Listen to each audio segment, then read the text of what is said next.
ဒီဘဝမှာလည်းသူနဲ့အတူတူနေရတာစိတ်ချမ်းသာတယ်နောက်ဘဝတွေမှာလည်းပဲသူနဲ့ပဲအတူဖြစ်ခြင်းဒီဘဝမှာလည်းသူနဲ့တွေ့ခြင်းတွေ့ရနောက်ဘဝမှာလည်းပဲသူနဲ့ပဲဆုံစည်းခြင်းဆိုတော့အဲ့ဒီမှာဘဝဆက်တိုင်းဆုံစည်းတဲ့နည်းလေးကိုမြတ်စွာဘုရားဟောထားတယ်အဲ့ဒါလေးကိုမှတ်တယ်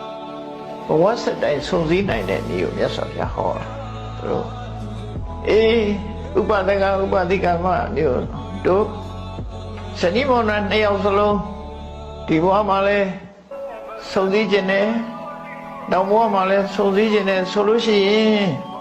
နှစ်ယောက်စလုံးတူလေးတူရှိရမယ်သမတ္တတာရှုံကြည်မှုတရားတရားချင်းတူဖို့လိုတယ်သမသီလကိုချင်းသီလလည်းတူရမယ်သမစာကစွန့်ကြဲမှုဒါနကောင်းမှုလုပ်ထားခြင်းနဲ့တူရမယ်သမပညာအသိပညာချင်းနဲ့တူရမယ်အဲ့တော့တတ္တာရဲ့သီလရဲ့စာကရဲ့ပညာရဲ့